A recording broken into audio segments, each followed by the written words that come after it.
Assalamualaikum warahmatullahi wabarakatuh. Bismillahirrahmanirrahim. Alhamdulillahi rabbil alamin. Wabihi nasta'inu ala umuri dunya wad din. Wassalatu wassalamu ala ashrafil anbiya'i wal mursalin. Nabiyyina Muhammadin wa ala alihi wa ashabihi ajma'in. Amma ba'd. Alhamdulillah kita bersyukur pada Allah Subhanahu wa taala pada hari ini, hari Jumat malam waktu Indonesia 10 Safar 1446 Hijriah, kita dimudahkan oleh Allah Subhanahu wa taala untuk duduk bersama mengkaji kembali kitab Taujihat Islamiyah di Islahil Fardi wal Mujtama'. Bimbingan Islam untuk pribadi dan masyarakat yang ditulis oleh Fadilat Syekh Muhammad bin Jamil Zainu rahimahullahu taala.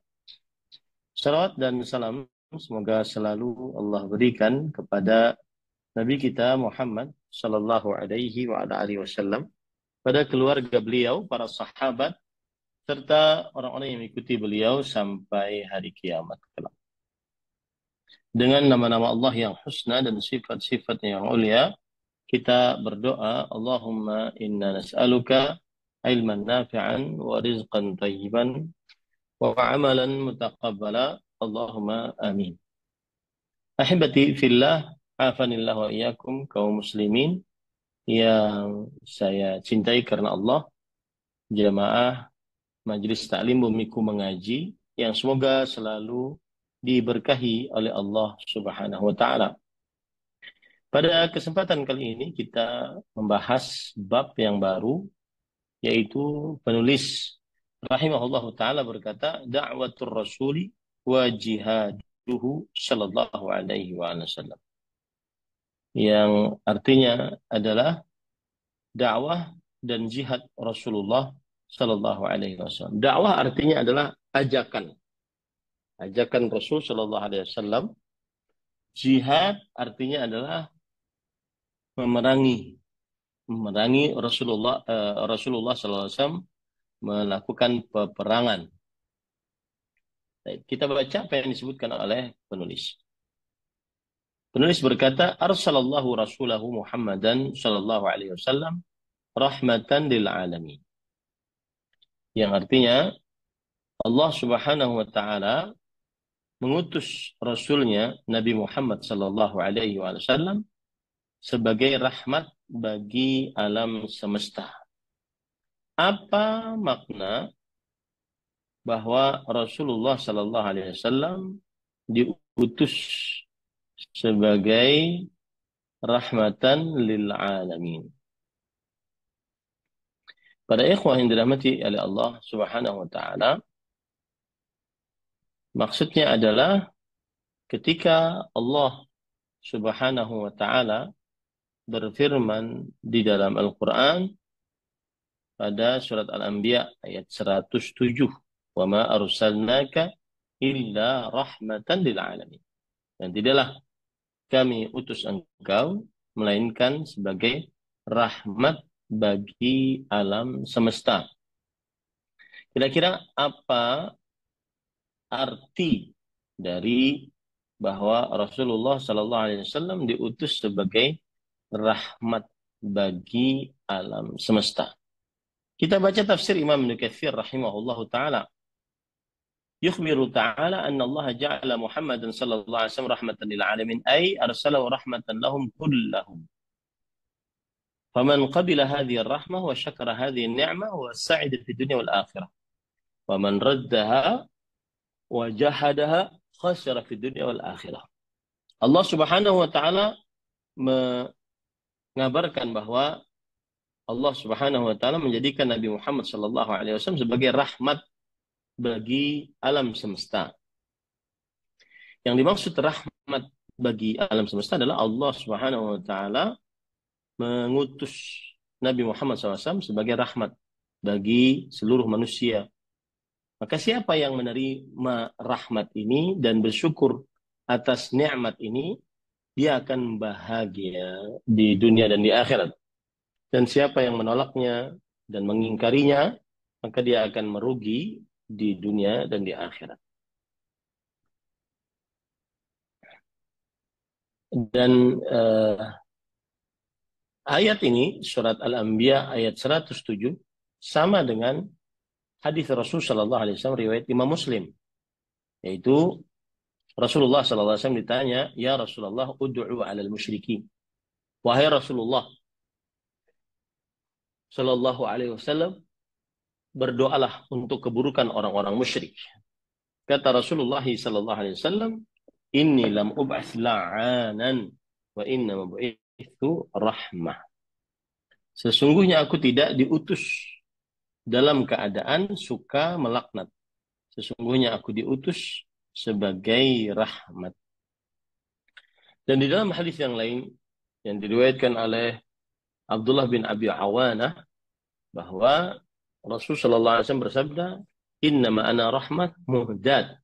Sesungguhnya aku adalah rahmat yang diberi petunjuk. Sesungguhnya aku adalah rahmat yang diberi petunjuk.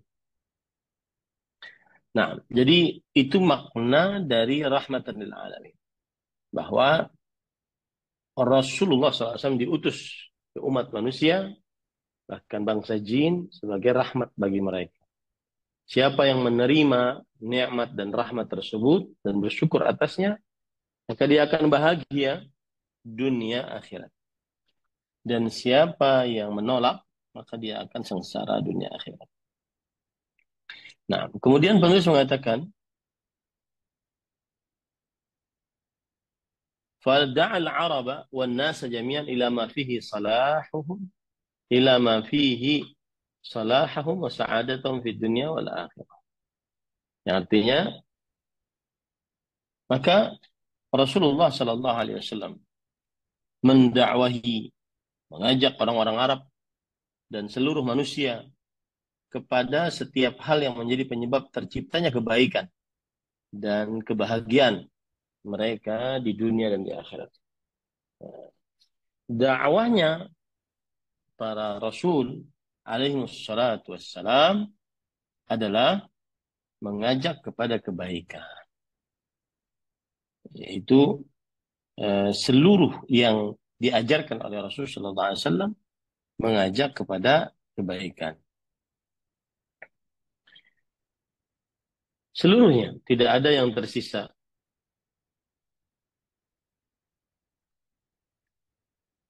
Mengajak kepada kebaikan, mengajak kepada petunjuk, ya. Allah Subhanahu wa taala berfirman, Rasul sallallahu alaihi wasallam bersabda, la an yahdiyallahu bika rajulan wahidan khairun laka min humrin na'am. Sungguh Allah Subhanahu wa taala memberikan petunjuk kepada engkau. Sungguh Allah Subhanahu wa taala memberikan petunjuk denganmu kepada salah seorang manusia, itu lebih baik bagimu daripada mendapatkan onta merah. Dan onta merah yang dimaksud di sini adalah anfas amwalil ard, yaitu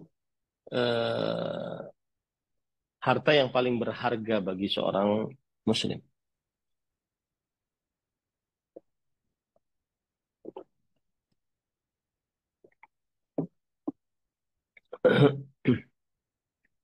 Kemudian para ikhwan yang dirahmati oleh Allah Subhanahu wa taala, Allah Subhanahu wa taala juga berfirman di dalam Al-Qur'an, "Wallahu yad'u ila daris salam wa yahdi man yasha ila shiratal mustaqim." Yang artinya Allah mengajak kepada kampung keselamatan dan memberi petunjuk kepada siapa yang dikehendakinya ke jalan yang lurus. Begitu juga Allah Subhanahu wa taala berfirman, "Qul hadhihi sabili ad'u ila Allah ala basirah ana wa man ittaba'ani." Katakanlah wahai Muhammad sallallahu alaihi wasallam, inilah jalanku yang lurus. Aku mengajak kepada Allah di atas ilmu pengetahuan. Aku dan orang-orang yang mengikutiku. Maka sebagaimana dikatakan oleh penulis tadi bahwa Nabi Muhammad SAW mengajak kepada orang Arab dan bahkan seluruh manusia agar tercipta kebaikan, kebahagiaan di dunia dan di akhirat. Nah, kemudian para ikhwan yang dirahmati Allah, wa awwalu ma da'a ilaihi tauhid ibadatillah. Minha ad-du'a lillah wahdah. Di qoulihi ta'ala, qul innama ad'u rabbi wa la usyriku bihi ahada. Yang artinya, dan yang paling pertama didakwahkan adalah melakukan ibadah hanya untuk Allah semata subhanahu wa ta'ala. Termasuk berdoa hanya kepadanya saja. Sebagaimana firman Allah, qul innama ad'u rabbi. Katakanlah wahai Muhammad sallallahu alaihi wasallam, sesungguhnya aku hanya beribadah, berdoa kepada Rabbku dan aku tidak mensyirikannya dengan seorang pun. Al-Quran surat Al-Jin ayat 20. Nah, inilah dakwahnya Rasul sallallahu alaihi wasallam. Yang pertama yaitu mendakwahkan kepada tauhidul ibadah, yaitu mendakwahkan kepada tauhid dalam beribadah atau tauhidu af'alil ibad, mendakwahkan kepada tauhid perbuatan-perbuatan hamba. Apa saja yang dibuat oleh hamba dari ibadah-ibadah maka ditujukan hanya kepada Allah Subhanahu wa taala. Nah, kemudian penulis berkata lagi, ولقد عارض المشركون هذه الدعوة لمخالفتها عقيدتهم الوثنية وتقليدهم الأعمى لآبائهم واتهموا الرسول بالسحر والجنون بعد أن كانوا يسمون الصادق الأمين. Yang artinya, dan orang-orang musyrik telah menentang dakwah ini karena nilai-nilai dakwah bertentangan dengan akidah politeisme yang mereka yakini. Akidah politeisme adalah akidah yang menunjukkan kepada penyembahan terhadap berhala. Ya, akidah yang menunjukkan kepada penyembahan terhadap berhala. Politeisme, ya, adalah kepercayaan mengakui adanya lebih dari satu Tuhan atau menyembah berhala. Nah, orang-orang musyrik tidak suka dakwahnya Rasul Shallallahu Alaihi Wasallam karena bertentangan dengan akidah mereka dan karena taklid buta. Taklid buta maksudnya adalah mengikuti nenek moyang tanpa tahu sebabnya. Itu taklid buta. Mengikuti kebiasaan nenek moyang tanpa tahu sebabnya. Dan ini disebutkan di dalam Al-Quran dalam jumlah yang banyak. Yaitu Allah Subhanahu wa taala berfirman tentang orang-orang yang taklid buta. Surat Al-Baqarah ayat 170 misalnya. Wa idza qila lahum ittabi'u ma anzalallah. Dan jika dikatakan kepada mereka, ikutilah kalian seluruhnya apa yang telah Allah Subhanahu wa taala turunkan. Qalu bal nattabi'u ma alfaina alaihi abana. Mereka menjawab, tidak, tetapi kami hanya mengikuti apa yang telah kami dapati dari perbuatan nenek moyang kami. Ya. Begitu juga disebutkan oleh Allah Subhanahu wa taala dalam surah Al-Maidah ayat 104. Allah berfirman, wa idza qila lahum ta'alu ila ma anzalallah wa ila ar-rasul qalu hasbuna ma wajadna alaihi abana. Walau kana abahum la ya'lamuna syai'an la yahtadun. Apabila mereka dikatakan kepada mereka, marilah ikuti apa yang diturunkan oleh Allah dan apa yang dan mengikuti Rasulullah sallallahu alaihi wasallam. Mereka menjawab, cukuplah untuk kami apa yang kami dapati bapak-bapak kami, nenek-nenek moyang kami mengerjakannya. Nah, ini. Dan dalam surat Al-A'raf ayat 28. Wa idza fa'alu fahishah qalu wajadna 'alaiha abana.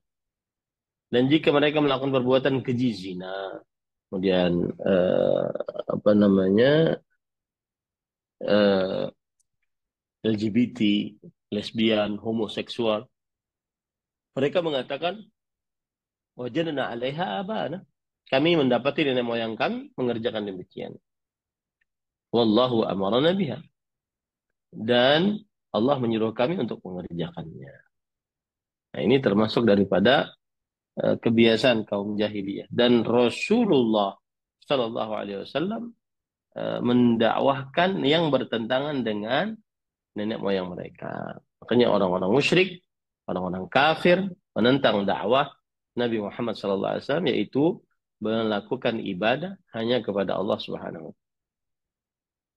Mereka menuduh Rasulullah Sallallahu Alaihi Wasallam sebagai tukang sihir dan sebagai orang gila. Dan itu disebutkan dalam Al-Quran. Bagaimana Rasul Sallallahu Alaihi Wasallam dituduh sebagai sahir. Ya. Di antaranya yaitu surat Yunus ayat 2. Inna hadha la sahirun mubin. Qala al-kafirun inna hadha la sahirun mubin. Orang-orang kafir berkata, sesungguhnya orang ini Muhammad Sallallahu Alaihi Wasallam benar-benar adalah tukang sihir yang nyata. Nah, ini. Kemudian juga ayat yang lain, Rasul Sallallahu Alaihi Wasallam dalam surah Az-Zariyat ayat 39 dan juga 52. Fatawalla birukbihi wa qala sahirun aw majnun.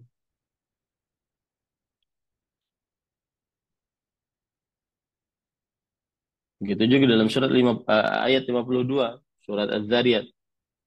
Kadzalika ma atal ladzina min qablihim min rasul illa qalu sahirun aw majnun. Demikianlah tidaklah seorang rasul pun yang datang kepada orang-orang yang sebelum mereka, melainkan mereka mengatakan ia adalah seorang tukang sihir atau orang gila. Nah. Kemudian penulis berkata, padahal Rasulullah SAW dahulu adalah orang-orang yang disebut dengan as-sadiqul amin, yang dipercaya dan amanah. Wa kana sallallahu alaihi wasallam la yatamayyazu ala awal. Keliru. Baik. Laqad sabara Rasulullah sallallahu alaihi wasallam ala adza qaumihi mumtathilan amr rabbih al-qail fasbir li hukmi rabbik wa la tuti' minhum athiman aw kafura. Dan sungguh Rasulullah sallallahu alaihi wasallam telah bersabar atas penyiksaan terhadap benar-benar bersabar menghadapi siksaan kaumnya. Yang demikian itu sebagai pengamalan dari perintah Allah Subhanahu wa taala, fasbir li hukmi rabbik wa la tuti' minhum athiman aw kafura. Maka bersabarlah kalian, maka bersabarlah engkau Muhammad sallallahu alaihi wasallam untuk melaksanakan ketetapan Rabbmu.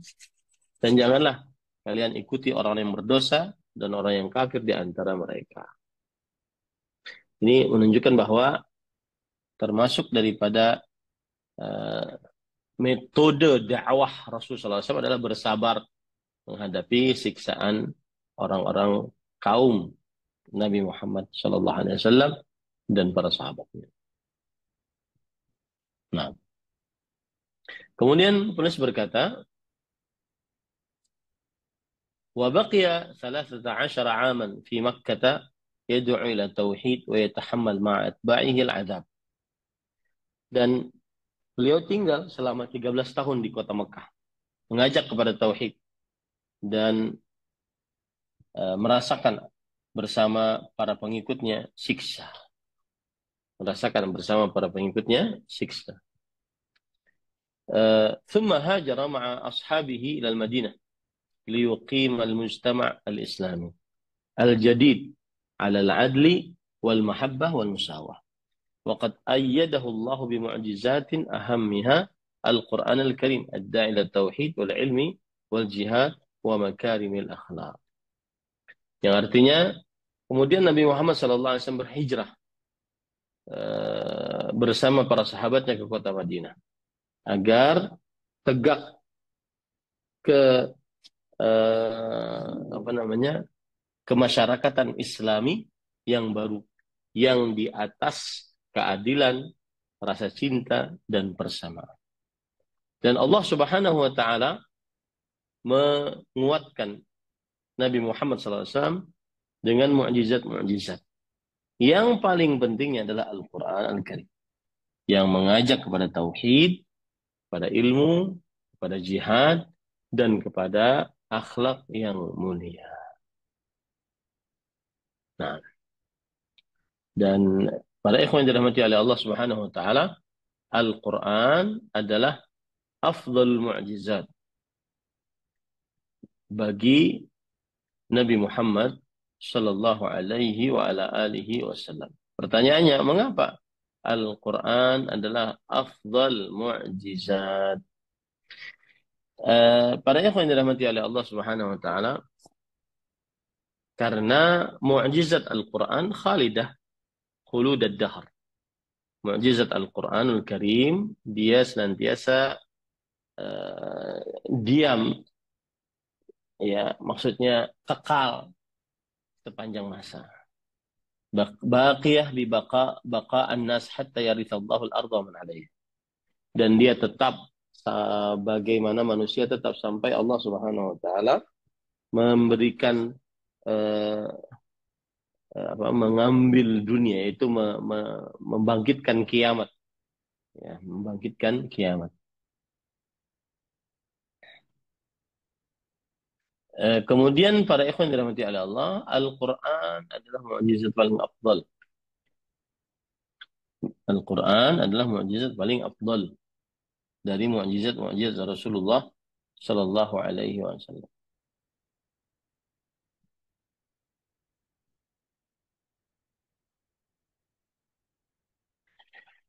Baik.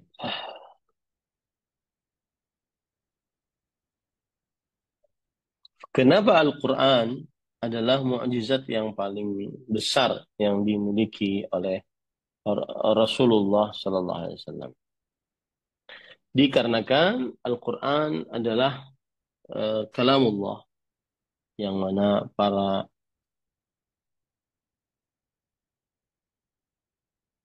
dan Al-Quran adalah kalamullah, ya, yang mana orang-orang tidak bisa untuk membuat seperti Al-Quran, meskipun mereka adalah orang Arab asli. Nah,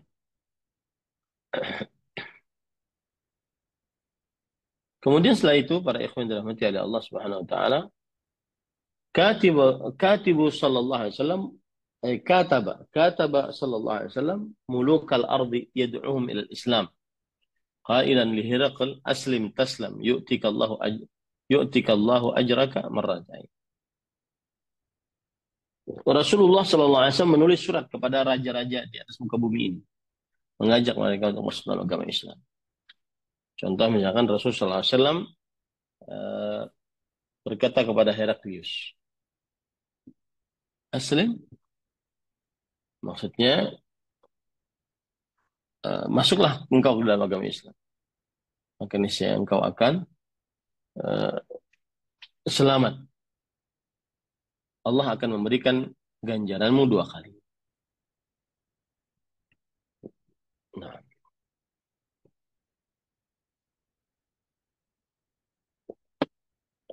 ini contoh dari dakwah dan jihadnya Rasulullah Shallallahu Alaihi Wasallam. Kemudian setelah itu penulis mengatakan, wa ya ahlal kitab ta'alau ila kalimatin sawa'in bainana wa bainakum alla na'budu illallah wa la nusyrika bihi syai'an wa la yattakhidha ba'duna ba'dan arbaba min dunillah. Dan wahai ahlul kitab, kemarilah kepada ajaran yang sama atau ucapan yang sama antara kita dengan mereka, yaitu agar kalian tidak beribadah kecuali kepada Allah dan tidak mensyirikkan Allah Subhanahu wa taala dengan sesuatu apapun, dan tidak menjadikan sekutu-sekutu tanpa selain Allah Subhanahu wa taala.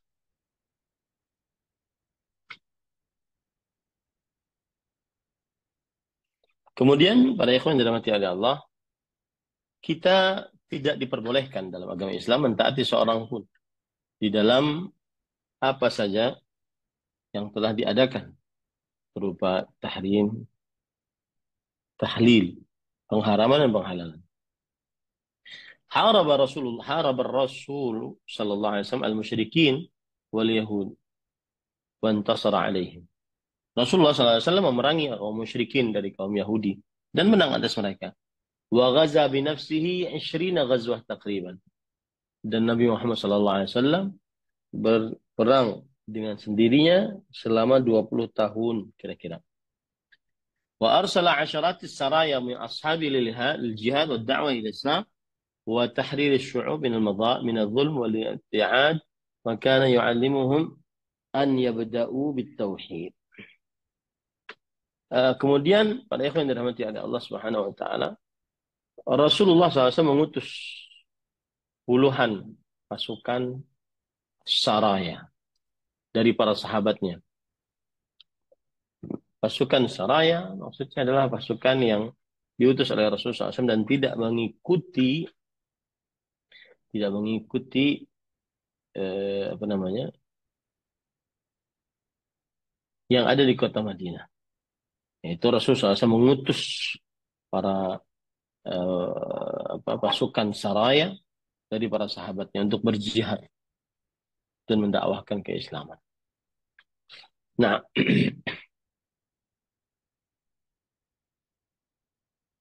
sekarang yang kedua yaitu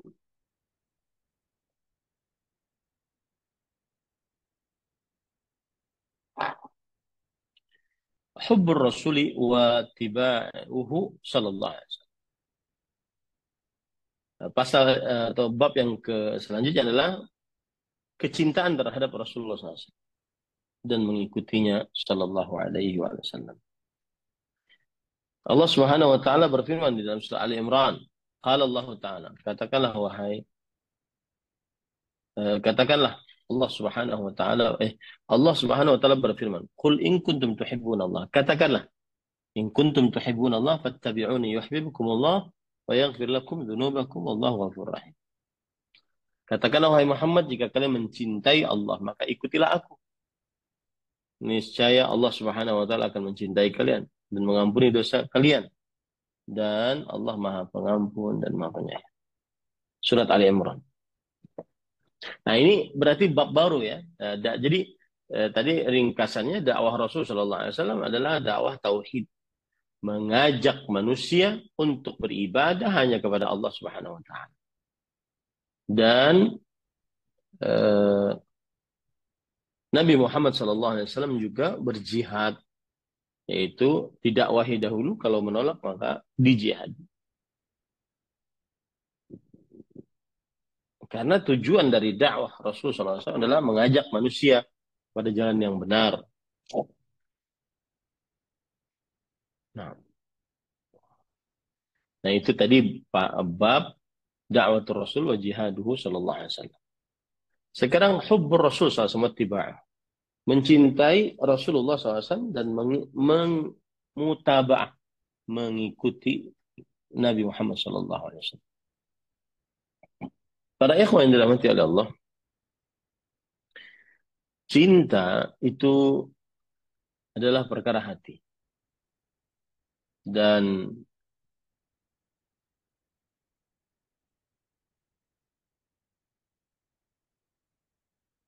dia adalah perkara hati. Dan kalau kita perhatikan, arti mahabbah, rasa cinta. Naqidul bughd. Dia adalah kebalikan dari benci. Ya. Kemudian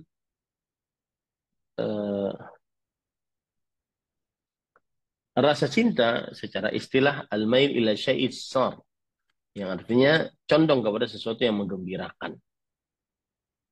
Condong kepada sesuatu yang menggembirakan. Kemudian Ar-Raghib Al-Asfahani mengatakan, mailu nafs ila ma tarahu wa tadhunnuhu khairan. Yang artinya condongnya seseorang atau condongnya nafsu kepada apa yang ia lihat. Wa tadhunnuhu khairan, dan engkau mengira dia adalah baik. Nah, ini arti mahabbah secara istilah syariat.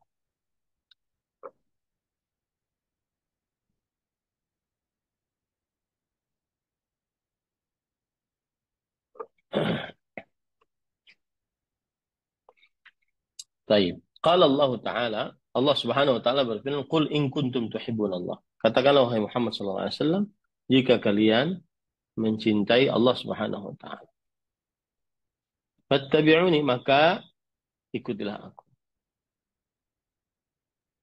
Nah, ayat ini memberikan pelajaran kepada kita bahwa eh,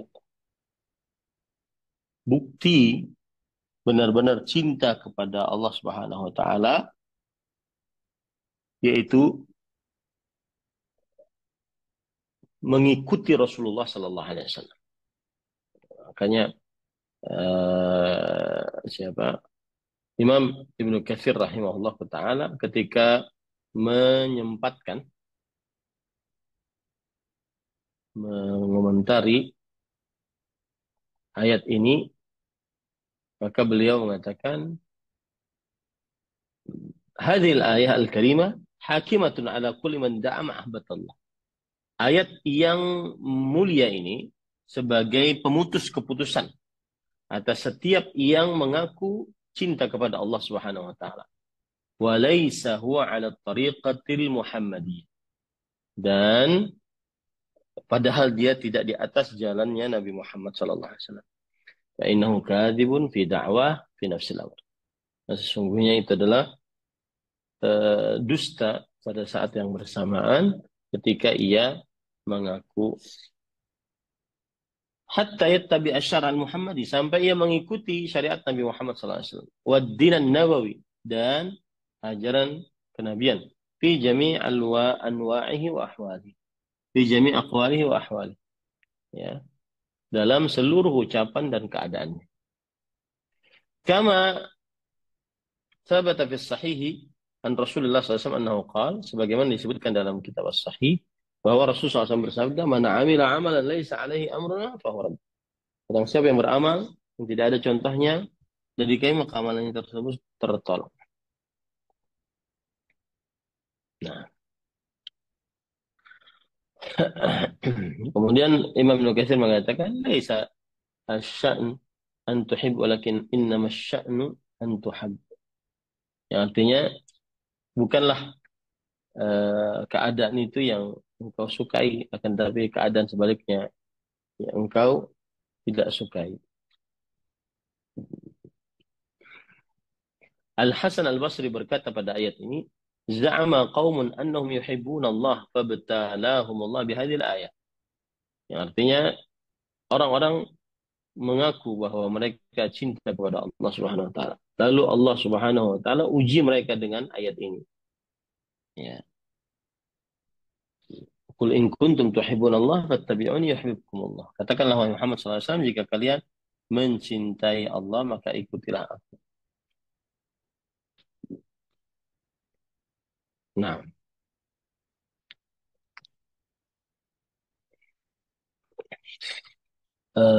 pada ikhwan yang dirahmati oleh Allah Subhanahu wa taala,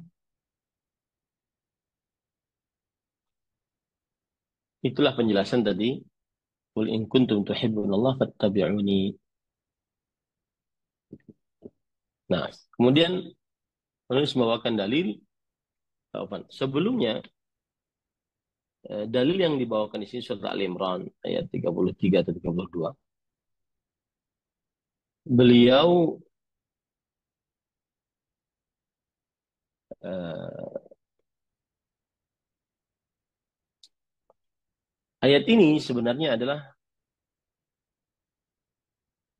hakim bagi siapa yang mengaku cinta kepada Allah, maka dia wajib mengikuti Rasulullah Sallallahu Alaihi Wasallam. Nah, kemudian para ikhwan yang dirahmati oleh Allah Subhanahu Wa Taala, Wa qala sallallahu alaihi wasallam, la yu'minu ahadukum hatta akuna ahabba ilaih min walidihi wa waladihi wan nasi ajma'in. Yang artinya dalam hadis riwayat Bukhari dan Muslim, Rasulullah SAW bersabda, barang siapa tidaklah meninggal, tidak beriman salah seorang di antara kalian sampai aku ia lebih cintai daripada orang tuanya, anaknya dan seluruh manusia. Di sini disebutkan bahwa mencintai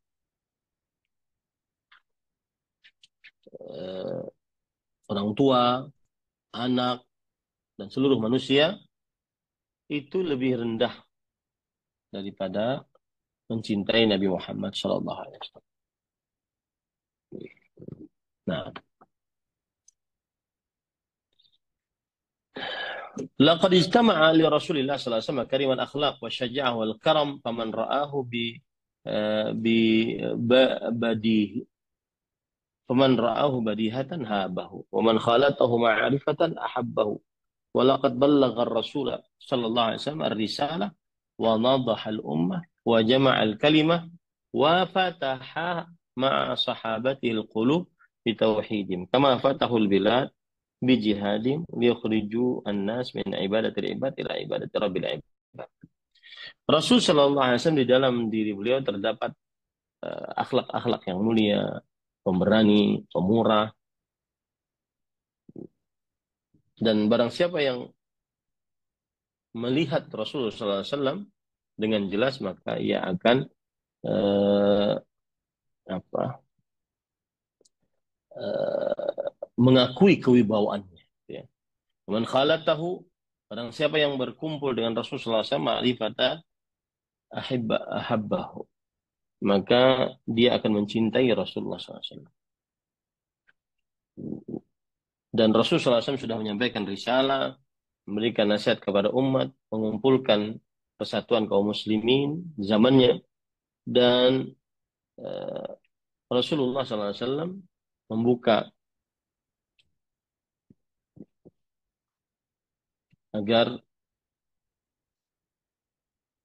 kehadapan para sahabatnya agar hati-hati para sahabat mentauhidkan Allah Subhanahu wa taala. Kama fatahul bilad bi jihadihim, sebagaimana mereka memerdekakan negara dengan jihad mereka. Liukhrijan nas min ibadatil ibad ila ibadati rabbil ibad. Agar mengeluarkan manusia dari ibadah kepada makhluk dan beribadah kepada Allah Subhanahu wa taala semestinya seperti itu.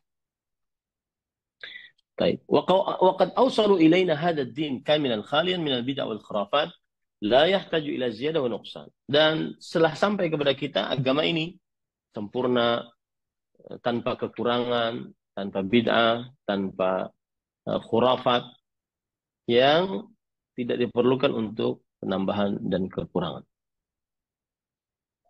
Qala Allah Ta'ala, al-yawma akmaltu lakum dinakum wa atmamtu alaikum ni'mati wa raditu lakum al-islam ad-dina. Surah Maidah ayat 3. Hari ini kusempurnakan bagi kalian agama kalian dan kusempurnakan atas kalian nikmatku dan kuridai bagi kalian Islam sebagai agama. Naam, wa qala sallallahu alaihi wasallam innama bu'itsu li utammima salihal akhlaq.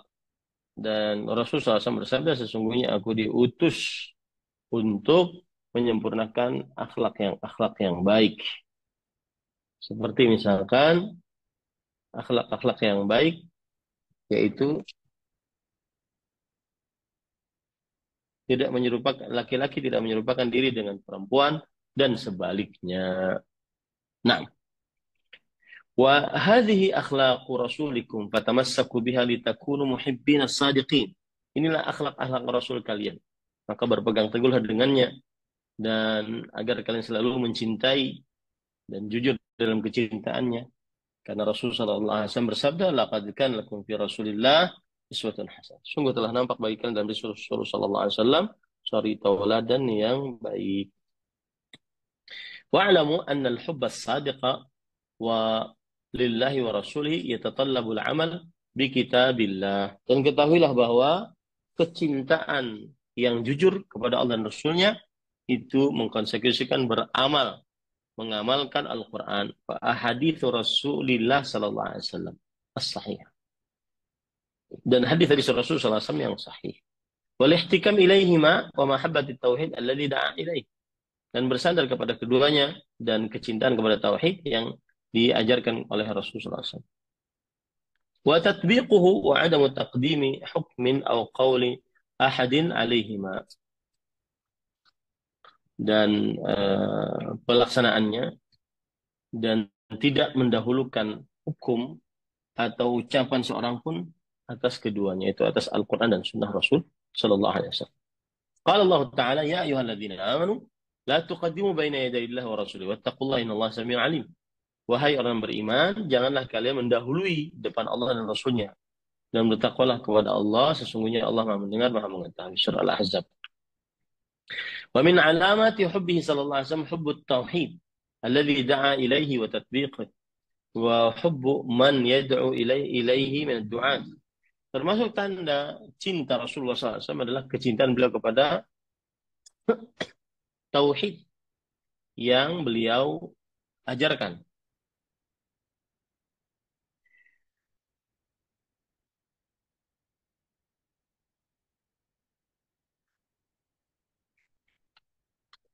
Dan juga mencintai orang yang mendakwahkan kepada tauhid. Dan tidak memberikan kepada mereka gelar-gelar yang menjauhkan mereka dari petunjuk Allah Subhanahu wa taala. Allah marzuqna hubbah wattiba'ah wa syafa'atah wa takhalluq bi akhlaqih.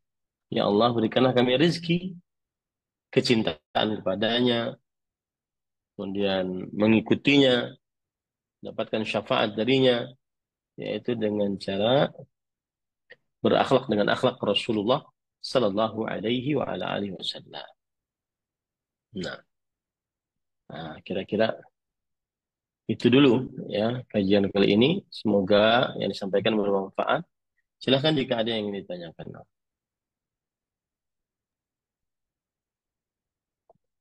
Baik, jazakallah khairan Ustaz atas penjelasannya yang semoga bermanfaat untuk kita semuanya dan para hadirin jemaah semuanya. Kita memasuki sesi tanya jawab. Kami persilakan jika ada yang ingin bertanya langsung bisa mengangkat tangannya. Silakan. Dan kami masih menunggu pertanyaan dari jemaah via chat untuk kami bacakan. Silakan jemaah.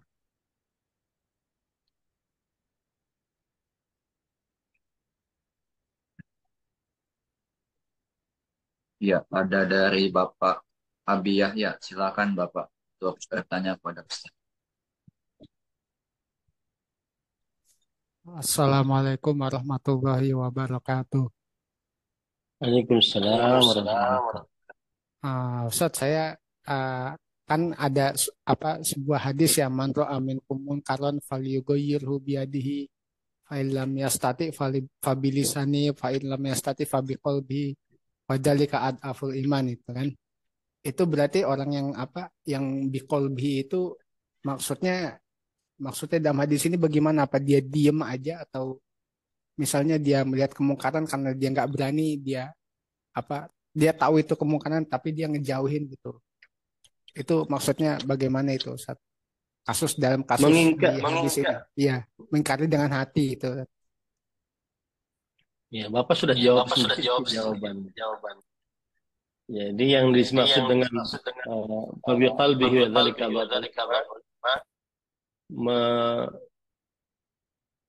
mengingkari dengan kolbu maksudnya adalah ya mengingkari dengan perasaan yang tidak rela di dalam kolbunya, tidak rela di dalam kolbunya akan perbuatan kemungkaran tersebut. Apakah dia mendiamkan? Iya, mendiamkan dengan lisan, tetapi tidak mendiamkan dengan kolbunya. Kolbunya membencinya, perbuatan kolbunya membencinya, tidak rela dengan maksiat tersebut. Wallahu a'lam.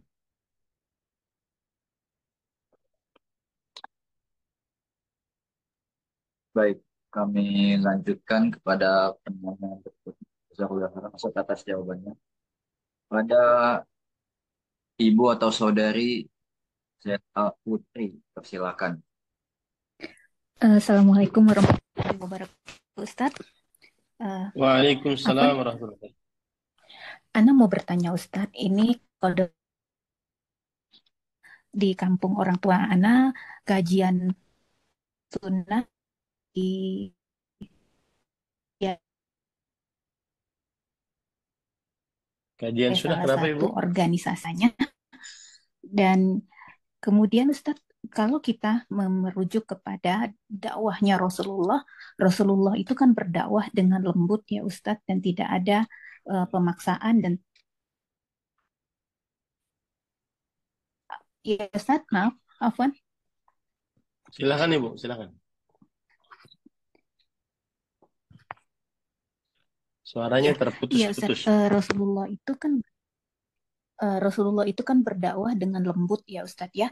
Tetapi ketika Umar bin Khattab masuk Islam, bukankah Rasulullah itu berdakwah itu lebih kencang, lebih keras dan lebih tegas gitu Ustadz. Bahkan Umar bin Khattab sendiri pernah menantang kaum kafir Quraisy juga, siapa yang pengen anaknya yatim dan istrinya janda hadapi Umar gitu. Berarti boleh juga dong berdakwah itu ketika kita ditentang dengan keras itu, kita juga bukan melawan ya Ustadz ya, menunjukkan bahwa kita juga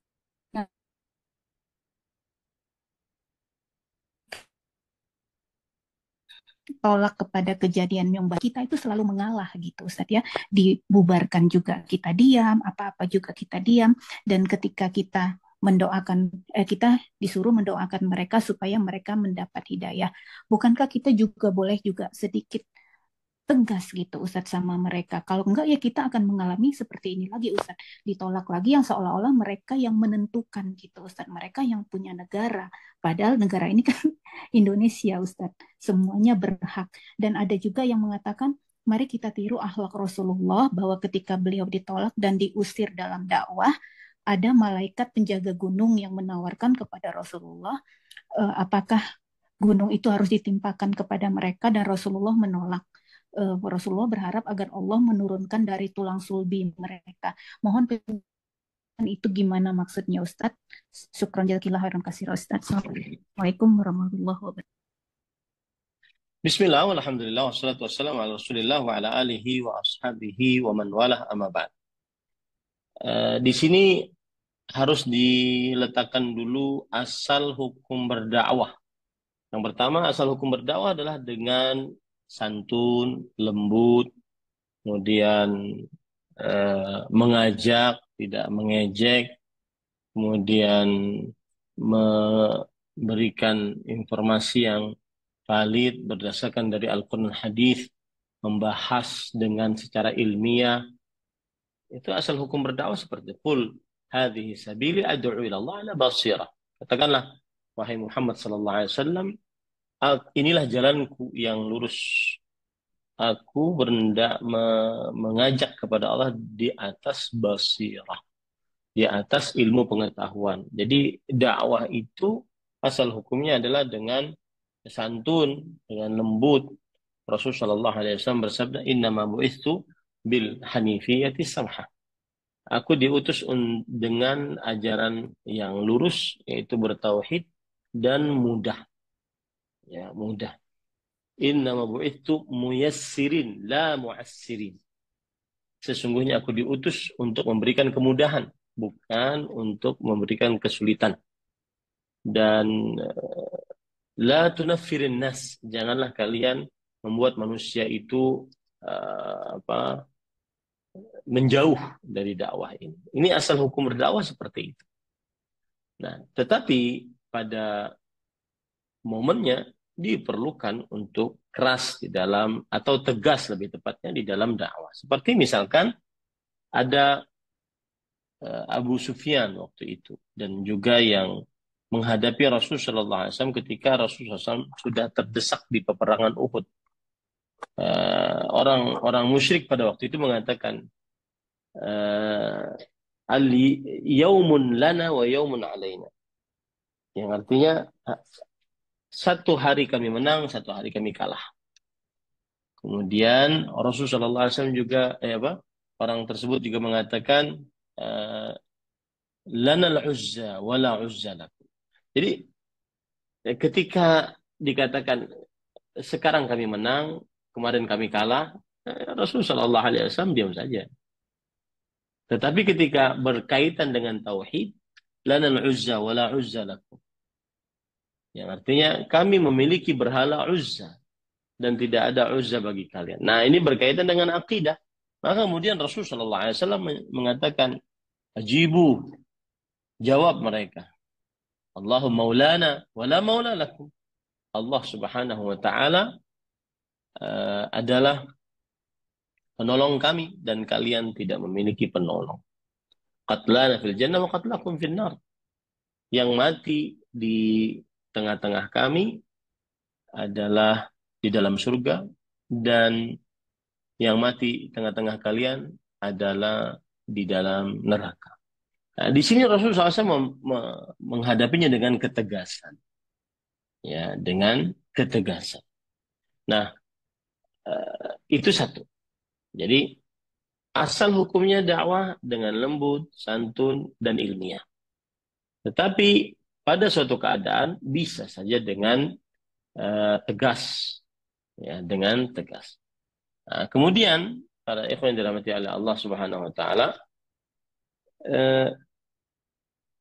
poin yang kedua adalah seorang yang berdakwah harus memahami fiqhud dakwah, fikih dalam berdakwah.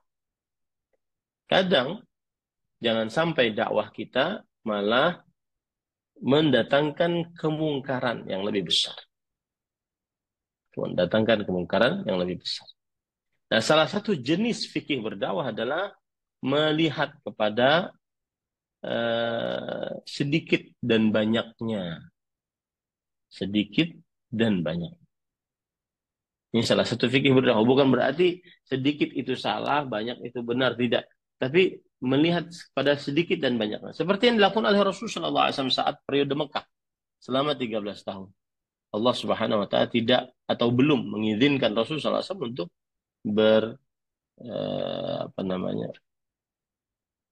berjihad. Tapi ketika sudah ke Madinah, kemudian para sahabat Nabi radhiyallahu anhum tambah banyak, maka akhirnya diizinkan. Udzina lilladzina amanu an yuqatalu. Diizinkan untuk orang-orang yang beriman untuk berperang. Sebentar ayatnya. Nah, di situ ada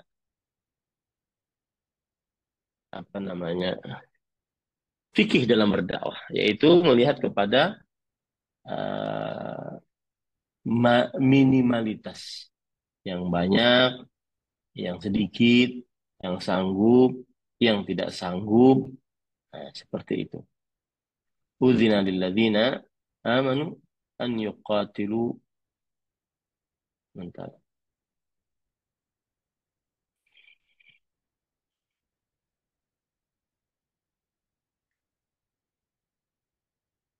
Kutiba alaikumul qital wa huwa kurhun lakum.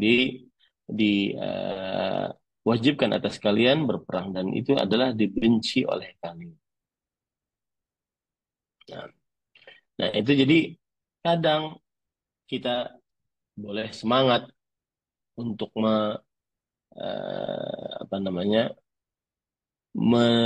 berdakwah, akan tetapi semangat itu perlu diatur dengan fikih dakwah, sehingga dakwah yang kita lakukan tidak malah mendatangkan kerusakan yang lebih besar. Nah, wallahu a'lam.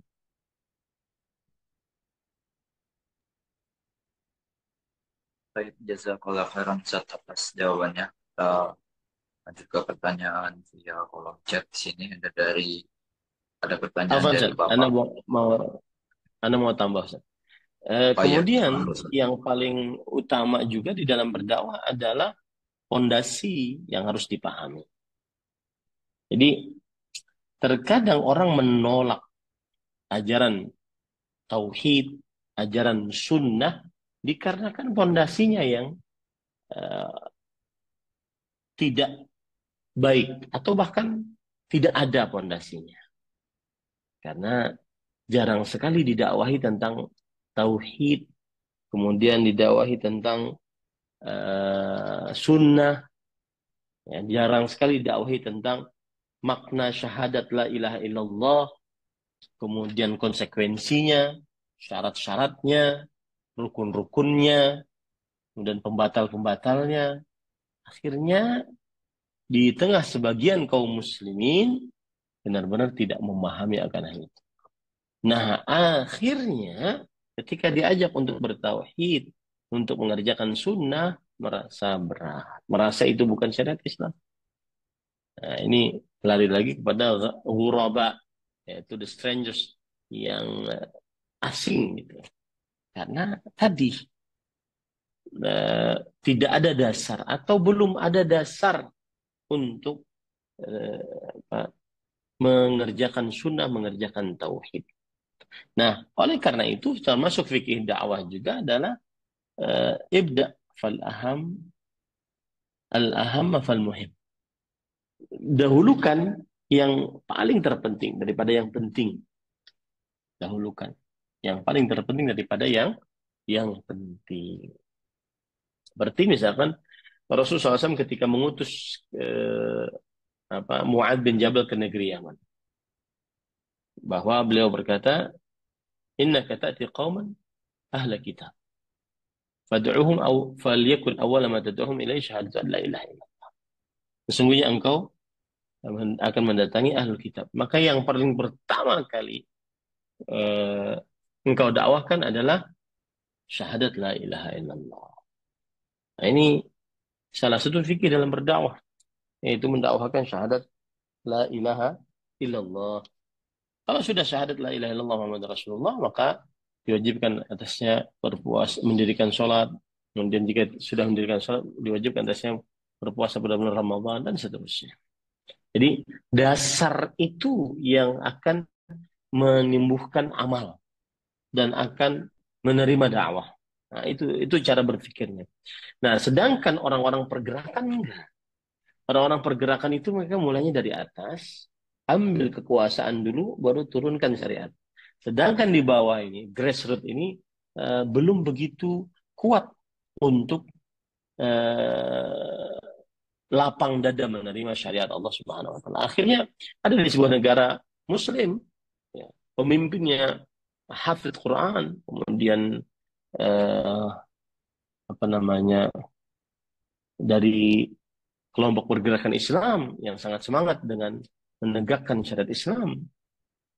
Akan tetapi kemudian syariat yang dibawa atau peraturan-peraturan yang disampaikan ditolak oleh sebagian orang karena rakyatnya belum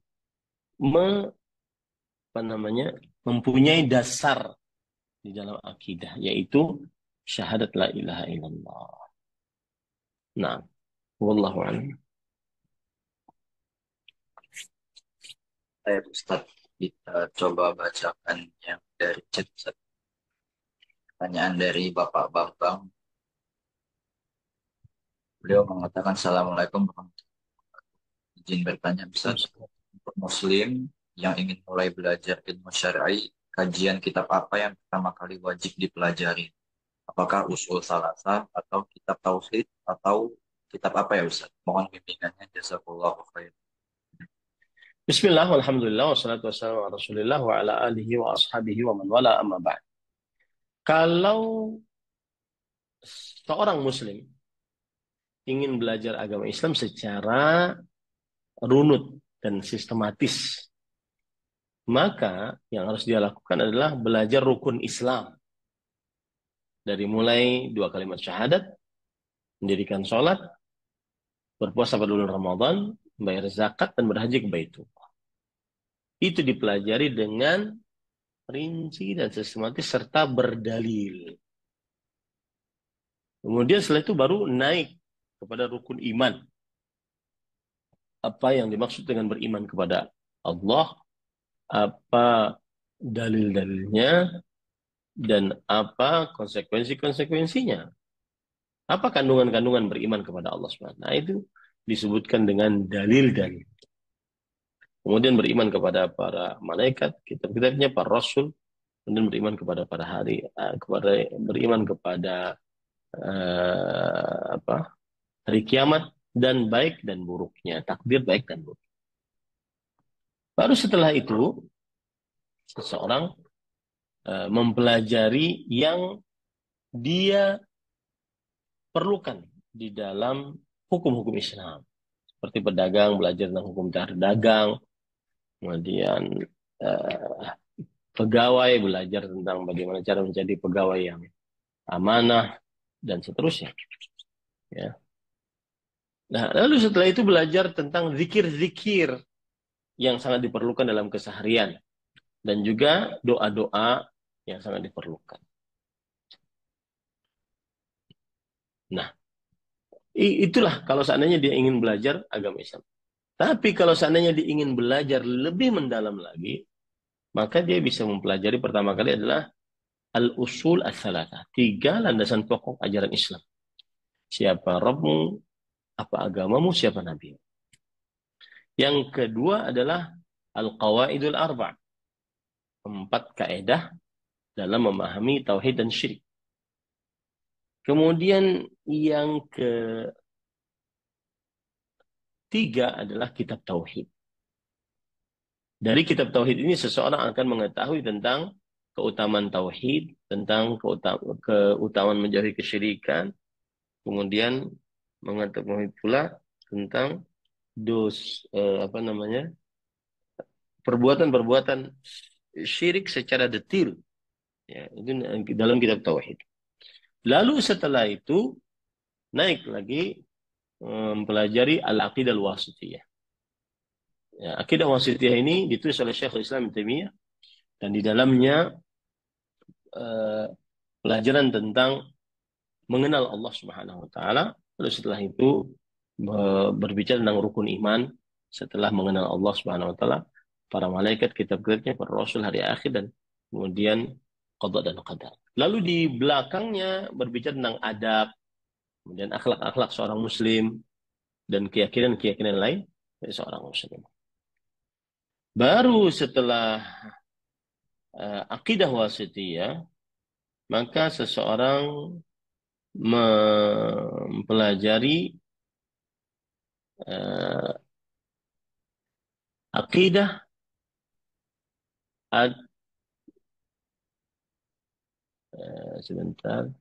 akidah al-hamawiyah, ya, mempelajari akidah al-hamawiyah. Kemudian setelah itu baru mempelajari akidah at-tadmuriyah. Kemudian setelah itu mempelajari akidah at-tahawiyah. Jadi akidah wasithiyah, kemudian setelah itu at-tadmuriyah, kemudian hamawiyah. Ya. Nah, ini akidah wasithiyah, tadmuriyah, kemudian hamawiyah. Nah, seperti itu. Ini kalau seandainya memang benar-benar ingin mendalami perkara akidah. Tapi kalau seandainya tidak ingin terlalu mendalami perkara akidah, dia cukup belajar rukun Islam, rukun iman, kemudian ihsan, kemudian zikir-zikir, lalu setelah itu dia mempelajari apa yang dia perlukan dalam kehidupannya. Ya. Wallahu a'lam. Nah, Baik, Ustaz, kita lanjutkan. Sini ada yang sudah angkat tangan dari Saum Muammar. Silakan Muammar. Iya, Ustadz Agung, jazakumullahu khairan. Alhamdulillah, jazakumullahu khairan Ustadz atas materinya hari ini. Pertanyaan kami yang pertama adalah, Assalamualaikum warahmatullahi wabarakatuh. Ustadz, apabila ada seorang artis atau YouTuber terkenal atau semacamnya Ustadz, mereka masuk Islam. Tetapi kita juga tahu mereka masuk Islam dibimbing oleh misalnya bapak ini atau bapak itu yang kita tahu dia banyak menyebarkan bid'ah, misalnya kuburiyun dan seterusnya. Apakah kita berbahagia dan ikut men-share juga kabar masuknya orang tersebut kepada Islam, atau sebenarnya kita tidak usah membicarakannya karena khawatir bahwa bukan Islamnya yang dibawa, akhirnya justru dibawa aliran dari orang yang mengislamkannya. Mohon nasihatnya Ustadz, apa yang kita lakukan. Jazakumullahu khairan. Bismillah, alhamdulillah, wassalatu wassalamu ala rasulillah wa ala alihi wa ashabihi wa man wala amma ba'd. Ketika ada orang di luar Islam bersyahadat asyhadu an la ilaha illallah, maka kita sebagai seorang muslim, kita bergembira atas masuk Islamnya orang tersebut. Dan perasaan gembira tersebut di dalam kalbu kita. Lalu apakah kita apresiasikan atau ekspresikan dalam tulisan, dalam status? Maka ihris ala ma yanfa'uk wasta'in billah wala ta'jazan. Bersungguh-sungguhlah untuk sesuatu yang bermanfaat bagimu.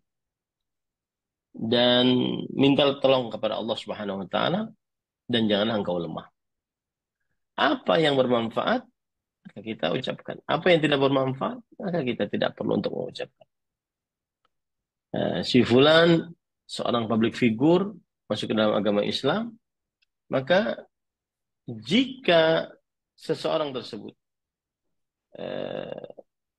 melihat si fulan public figure ini masuk dalam agama Islam, lalu apakah kita harus mengucapkannya dan bermanfaatkah untuk kita? Nah, itu seperti itu. Kalau seandainya tidak, maka tidak harus kita untuk mengucapkan, menyebarkan beritanya, dan seterusnya. Ya, seperti itu. Tapi bagaimanapun, ketika ada orang masuk dalam agama Islam, maka kita bergembira bahwa bertambah kaum muslimin yang bersyahadat la ilaha illallah Muhammad Rasulullah. Tapi apakah harus menuliskan status atas masuk Islamnya dia? Nah, maka dilihat ihris ala ma yanfa'u. Ya, kerjakanlah yang bermanfaat untukmu. Jika dilihat maka tidak terlalu urgensi seseorang untuk menyebutkan akan hal itu. Dia bergembira dalam kalbunya, kemudian tidak terlalu urgensi dia untuk menyebutkan akan hal tersebut ya, dalam statusnya. Terutama lagi disebutkan tadi ketika orang tersebut masuk Islam karena heran penasaran dengan dakwah orang yang tidak sejalan dengan sunnah Nabi Muhammad SAW. Bahkan lebih banyak menyebarkan syubhat dan juga hal-hal yang menyimpang dari agama. Wallahu a'lam. Masya Allah. Ya Ustadz, jazakumullahu khairan. Pertanyaan selanjutnya Ustadz. Assalamualaikum warahmatullahi wabarakatuh. Ustadz, saya pernah mendengar bahwa syariat jihad itu akan ada sampai hari kiamat. Dan seorang mukmin harus punya niat untuk berjihad. Ketika kami sudah tua Ustadz, misalnya sudah berusia nenek-nenek, bagaimana cara meniatkan itu Ustadz? Maksudnya berniat tapi tidak punya bayangan harus seperti apa. Mohon nasihatnya. Jazakumullahu khairan. Bismillah, alhamdulillah, wassalatu wassalamu ala rasulillah wa ala alihi wa sahbihi wa man ala amma ba'd. Ada hadis Rasulullah sallallahu alaihi wasallam yang berbunyi man sa'ala syahadata bisidq ballaghahu Allah manazil asy-syuhada wa in mata ala firasy. Barang siapa yang memohon kepada Allah untuk mati syahid dengan benar permohonannya, maka Allah akan sampaikan dia ke dalam derajat orang-orang yang mati syahid meskipun dia mati di atas kasurnya. Maka di sini pentingnya meletakkan niat. Ya, meletakkan niat. Dan niatkanlah yang baik-baik. Sebagaimana perkataan Imam Ahmad kepada anaknya, inwil khair, niatkan yang baik. Fa innaka la tazalu bi khairin ma nawaital khair. Sesungguhnya engkau selalu dalam kebaikan selama engkau berniat baik. Berniat baik, kalau seandainya saya bisa ikut berjihad, maka saya akan berjihad. Kalau seandainya Allah Subhanahu wa taala memberikan peluang kepada saya dengan kekayaan, maka saya akan membangun pesantren. Nah, ini niat-niat baik. Maka niatkan yang baik. Ya, itu caranya. Nah, kemudian melebar lagi bermasalahnya, apakah hukum perempuan untuk berjihad?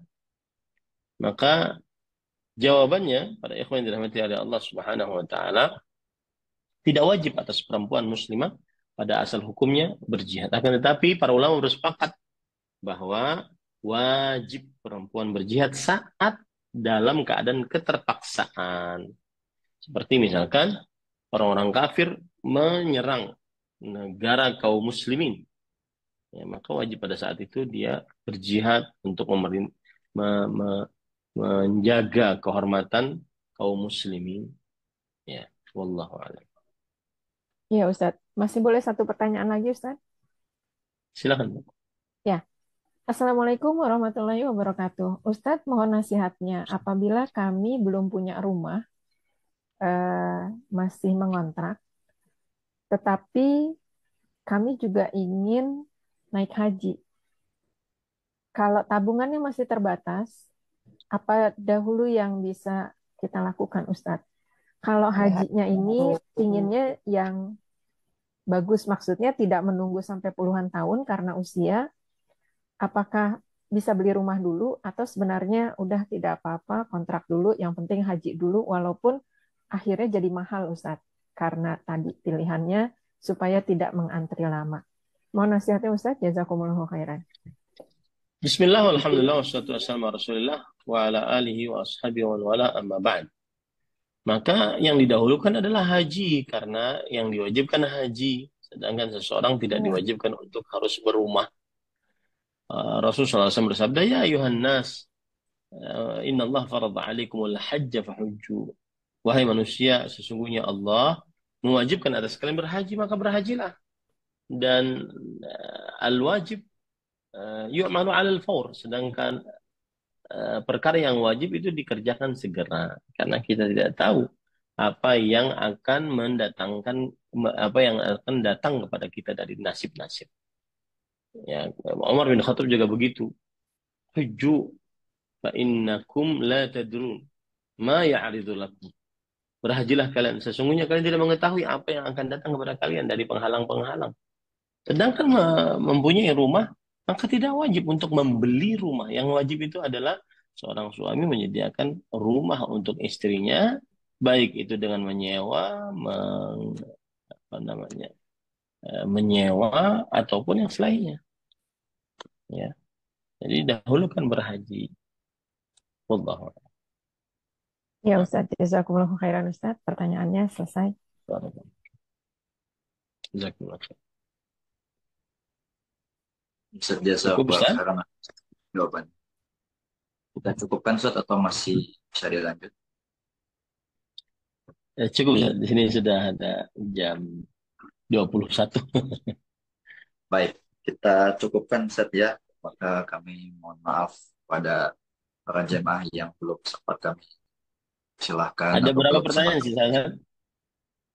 Tadi ada yang angkat tangan 1 dan masih ada 1 pertanyaan via chat. Bisa ada 2 jadinya. Oh, silakan. Kalau cuma 1 dulu, silakan. Yang chat Yang angkat atau tangan yang dulu. angkat tangan? Yang angkat tangan ya, Ustaz, ya. Baik. Ada Dua-duanya dari boleh, Ustaz. Baik, dari Assalamualaikum Putri warahmatullahi Yana. wabarakatuh. Waalaikumsalam warahmatullahi wabarakatuh. Ya, Bu. Ustadz, jika dalam keadaan terpaksa seperti dalam keadaan perang, misalnya wanita akan diperkosa, apakah untuk menjaga kehormatannya lebih baik dia bunuh diri atau pasrah saja, Ustadz? Terima kasih.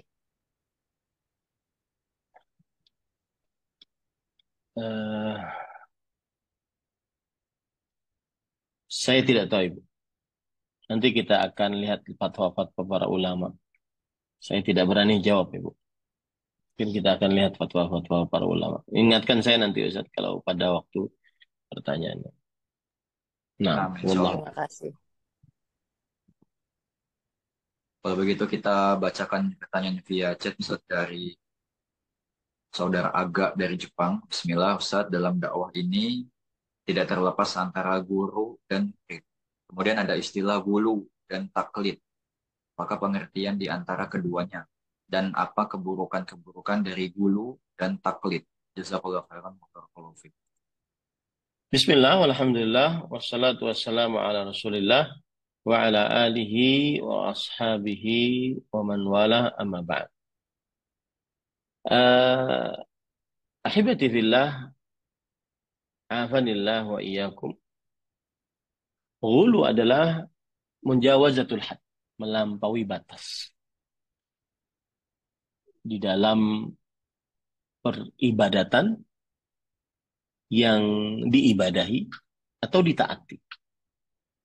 Itu adalah ghulu dalam peribadatan atau di dalam ketaatan. Terlalu berlebihan. Itu ghulu. Adapun taklid buta adalah mengikuti tanpa tahu dalil. Itu bedanya. Taklid buta mengikuti tanpa tahu dalil. Ya.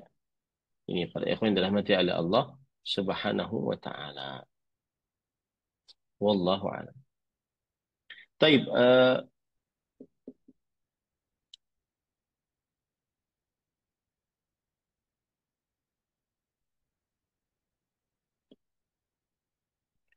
di sini ada perkataan para ulama, di antaranya Imam Ibnu Abdul Bar tentang yang ditanyakan oleh ibu tadi. La khilafa alaihi alimathu baina ulama'i salaf wal khalaf. Anna al-mukrah ala zina la hadda alaiha. Idza sahha ikrahaha wa ightisabaha nafsaha. Waqad qala sallallahu alaihi wasallam tajawazallahu an ummatil khata' wan nisyan wa mastukrihu alaihi. Artinya tidak ada khilaf di antara para ulama yang terdahulu dan yang generasi terakhir bahwa seorang wanita yang dipaksa untuk diperkosa, maka dia jika bunuh diri, maka tidak ada qisas atasnya. Jika memang benar-benar paksaan tersebut akan terjadi pada dirinya. Dan jika memang benar-benar orang yang memaksa tersebut sanggup untuk menzinahinya. Dan Rasulullah SAW sudah bersabda, Allah Subhanahu wa taala memaafkan atas umatku kesalahan, kelupaan, dan apa yang dipaksa atas mereka. Nah, tetapi perlu diingat bahwa ada dua potret. Seorang perempuan membunuh dirinya disebabkan karena mau diperkosa. Yang pertama, membunuh dirinya sebelum diperkosa. Karena prasangka besarnya akan terjadi seperti itu. Yang kedua adalah membunuh dirinya setelah diperkosa. Karena takut malu yang akan ditanggungnya. Baik itu terhadap dirinya, suaminya, keluarganya, dan atau seluruh mereka. Maka para ikhwan dirahmati oleh Allah Subhanahu wa taala, dalam dua keadaan seperti ini tidak halal bagi seorang wanita muslimah untuk membunuh dirinya. Dan itu bukan uzur yang dibenarkan di dalam syariat untuk membunuh dirinya. Akan tetapi wajib baginya untuk melawan agar tidak diperkosa. Kalau dalam perlawanannya tersebut ternyata dia terbunuh, maka Allah Subhanahu wa taala dia